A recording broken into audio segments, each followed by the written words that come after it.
Habari mpenzi mtazamaji wa KVZ Online TV, ni siku nyingine tena ya Alhamisi ya tarehe 30 mwezi wa 4 2026, tukiwa tupo ndani ya ukumbi wa mikutano Issa Aboud Hall, makao makuu ya kikosi cha Volunteer Zanzibar KVZ. Tutaweza kushuhudia mkuu wa KVZ Luteni Kanali Saidi Ali Shamhuna akiwapandisha madaraka katika majukumu yao ya kazi ya kila siku. Sisi KVZ Online TV tumeweza kuwasili hapa kwa ajili ya kuweza kukuonyesha wewe kila kitu ambacho kinachojiri katika ukumbi huu. Kuwa nasi mwanzo hadi mwisho. Nyuma kamera nipo naye Haji Suleiman. Zoezi lililopo hapa ni moja, watu waongezewa majukumu. Kama ulikuwa staff sergeant unakuwa mteule, na maana wewe ni sameja wa kompania. Kama unatoka sergeant kwa staff sergeant, wewe ni CQMS, quartermaster company sergeant major, CQMS. Na kama unatoka koplo kwa sergeant, wewe ni platoon sergeant. Na kama unatoka private kwa koplo, wewe section commander. Ndio tunapokwenda hivyo, basi hivyo. Kwa sababu kikosi cha infantry ndio utaratibu wetu wote tunaokwenda. Baada ya kusema hayo, sasa niko tayari kwa zoezi.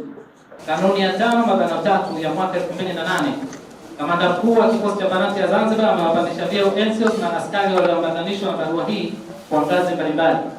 Kupandishwa cheo kwa NCO na askari hao kumeanza tarehe 29 Aprili 2026.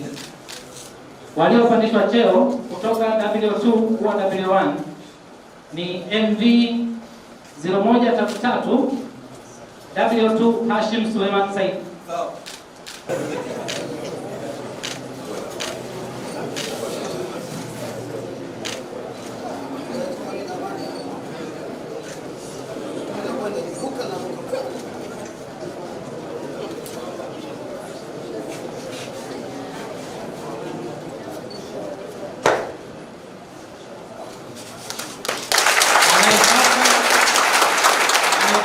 MV 0229 W2 Amur Musa Komando.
Okay, nadhani kwamba umeweza kushuhudia wapiganaji wa kikosi cha Volunteer Zanzibar kuongezewa majukumu katika ufanisi wao wa kazi za kila siku. Sisi KVZ Online TV kwa siku nzima ya leo hatuna la ziada. Nikiripoti kutoka ukumbi wa Issa Aboud Hall, makao makuu ya kikosi cha Volunteer Zanzibar KVZ, Abdulatif Abdallah, habari na picha KVZ.